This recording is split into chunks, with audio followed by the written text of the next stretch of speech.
They make your life so difficult that your day-to-day job becomes a nightmare.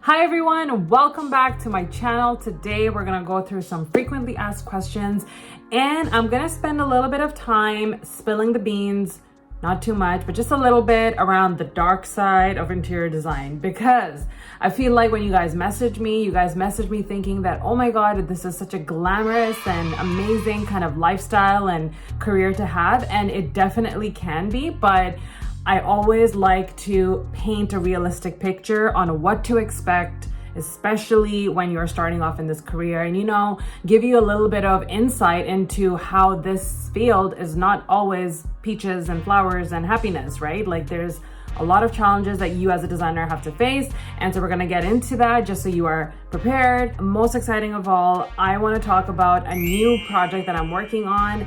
And I'm not gonna announce it just yet. You have to wait until the end of the video because, oh my goodness, I've been working on it for so many weeks and I'm finally ready to share it with all of you guys. So stay tuned, and if you are interested in listening to me babbling on about these topics, then keep on watching. Before I jump into my very first question, I do want to take a moment to thank each and every one of you who have been watching my videos, subscribing to the channel, and giving me such wholehearted, kind, and sweet messages through my Instagram, because all of your comments give me confidence to continue doing this. Because trust me, in this line of work, it is very easy to feel demotivated, to find a lack of confidence and like believing in yourself. So when I kind of speak with you guys and interact with you guys online, I kind of get that energy to be like, you know what? There's people out there who actually think that my work is nice, who actually think that I'm helping change their lives and their careers. And it just gets me up and going and ready to take on a new day. So thank you so much. I genuinely mean it. And that is why I'm making this video today, because I'm looking out for you. Right? Okay, so the first question is, how did you get your first big project? Now, this is something that I do get asked quite often, and I think I've talked about this in some shape or form through my previous videos, but the number one way that I got my first project was through word of mouth. How did that word of mouth start? Was through my social media presence. The very first thing that I did as soon as I decided that I wanted to start my own business was, of course, create my Instagram page. And in that moment, I definitely didn't have any projects to share because I was just starting out, but I still used the platform to tell people and gain an audience that, hey, this is me, my name is Sarah, I went back to school for design, now I'm ready to take on your project, and these are some of my ideas and these are some of my mood boards. I started sharing day by day my creative process and what my visions are like, and that allowed me to kind of build an audience and allowed me to help the people following me trust me. And I just said a lot of me's, but basically that allowed other people to have trust in my abilities, that if they were to hire me, they would get a good product. So my first big project was a skincare spa, and it was a commercial project, not even residential. And the only reason why that came to me was because a friend of a friend referred me to her friend, and they booked a meeting with me. And on that first meeting, I went in there with my tools and my box of design ideas. I came prepared, and I showed this lady that, hey, I know I'm new, I don't have much experience, but if you hire me, I'm gonna make your spa look like this amazing Scandinavian, Nordic looking, beautiful space. And that's how I got my first big project. Okay, next question, how do I get clients? If you are somebody who's just starting out and you don't necessarily have a budget in place to advertise yourself, then I would say organically is your best way on social media to get clients. That's how I started. Most of my inquiries were through Instagram as well as Facebook. And then from there, once money started coming into the business, then I started exploring paid advertising on social media. There are a lot of designers who are having a huge success in just generating leads through Instagram, because Instagram is basically like your visual portfolio. You're able to communicate with your audience through your stories, interact with them on a very personal level through direct messaging. So it's a great platform for you to look towards in getting clients. But if you're a designer who feels like, you know what, Instagram is just not working out for you, then another way to get clients is through this platform called house.com. It's basically the largest marketplace for designers, homeowners, and contractors to all come together and find each other. They require, of course, an annual advertising fee for you to be on there, but it's a really great platform for you to start on if you do have a little bit of budget to set aside towards your advertising. Okay, third question. I'm from overseas and want to become an interior designer in Canada. What school can I go to? So this is also another question that I get asked all the time.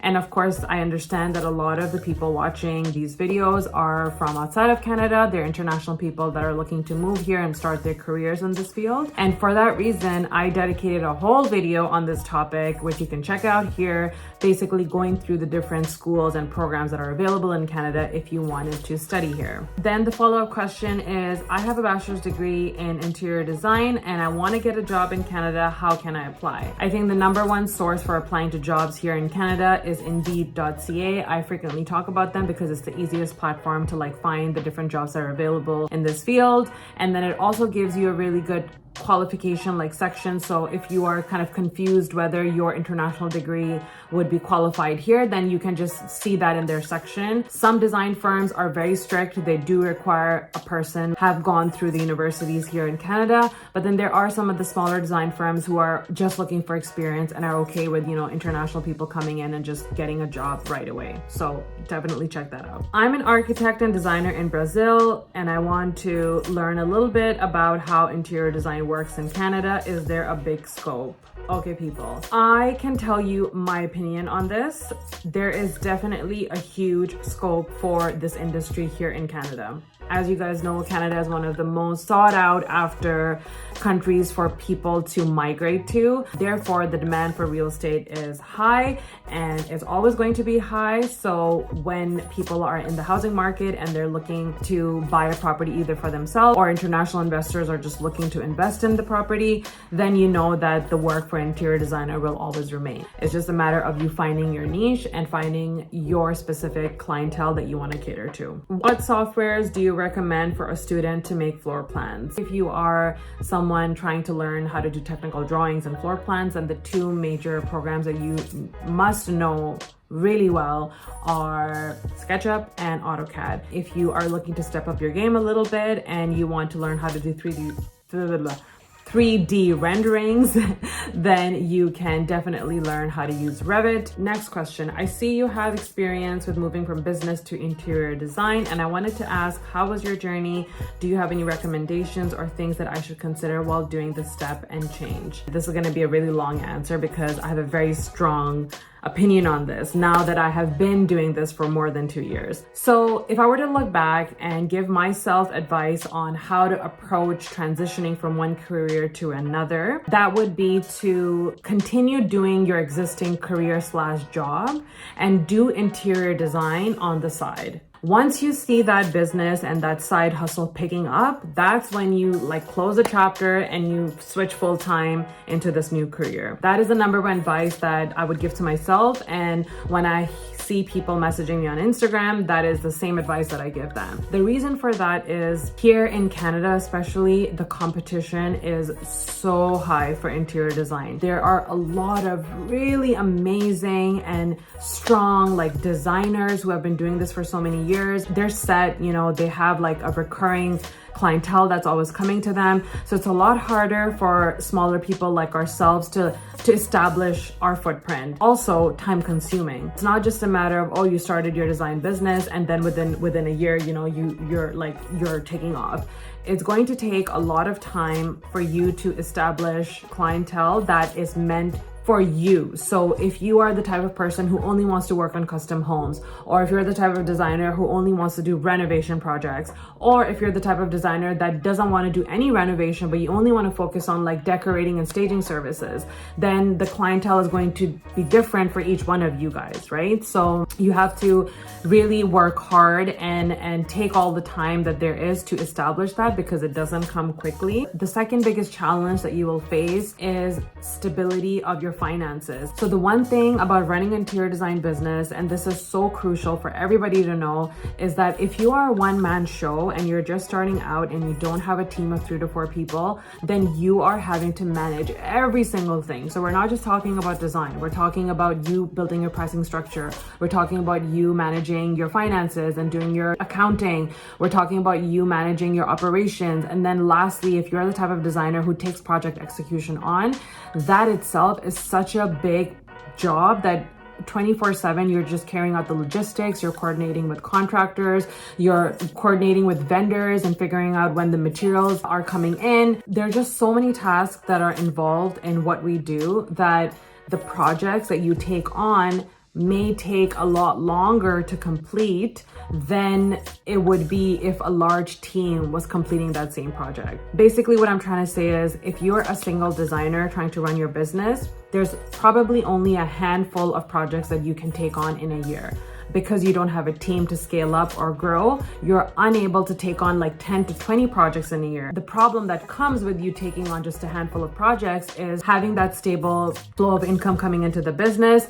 It's not going to be stable. It's going to like differ from one quarter to another. So you really have to have a good handle of your finances in order to make sure that you're able to pay your bills. For that reason, I would say is stick to your full-time job that is paying you every 2 weeks a check, and then on the side as your design picks up and you feel like you can hire an assistant and you can hire a project manager, then great, like switch to full-time. So that is the advice that I would give when you are trying to switch from one career to another. So the last question, and I purposely saved this for the last question because I can talk about this for days and days, and that is, how is it like working with clients?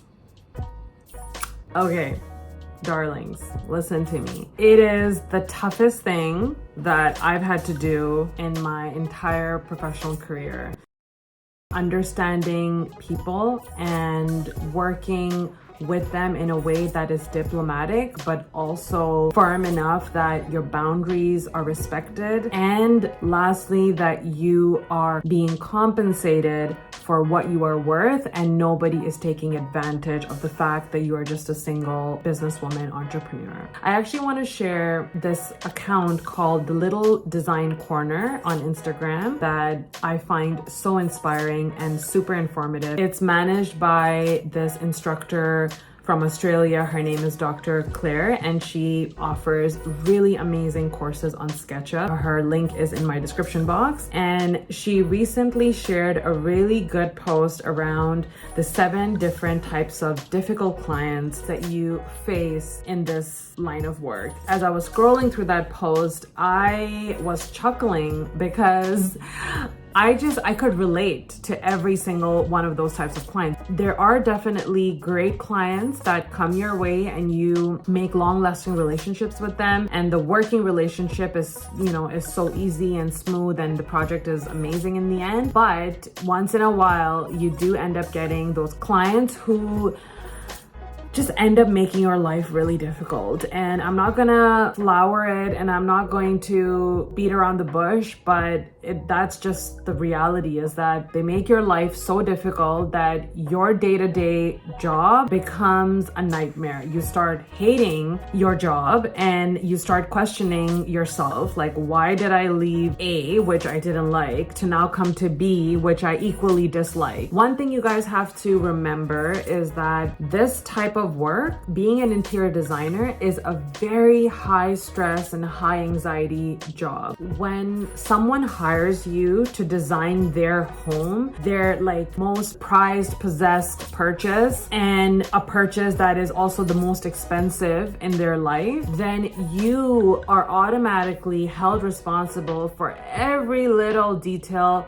that you may not even be responsible for, but you automatically end up being responsible for them because you are the person that was hired to do the job. So if you don't have the patience or the tolerance for dealing with that type of stress, then I'm gonna tell you right now, don't consider this field, okay? Because 90% of the time, you are trying to do damage control.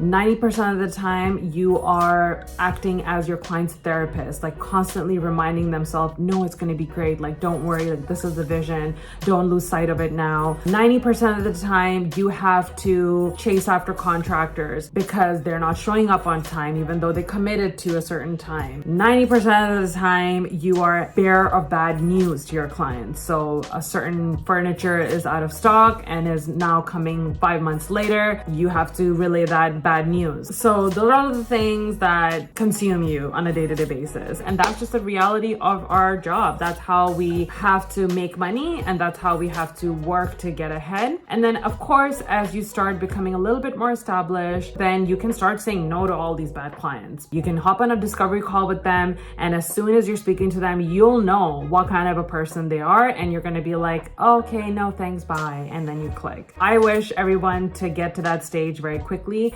I'm still trying to get to that stage, and I'm still trying to learn the different types of personalities, but you know, that's just my honest answer to that question. All right, that is it for this video, and the announcement that I want to make is that I'm starting a podcast.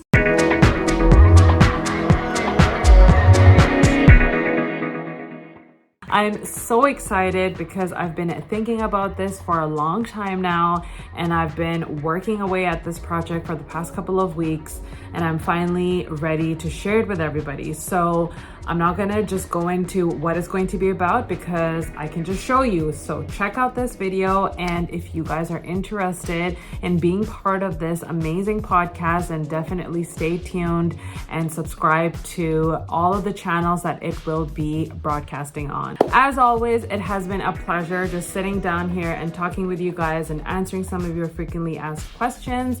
I hope you guys found value in them, and until next time, bye-bye.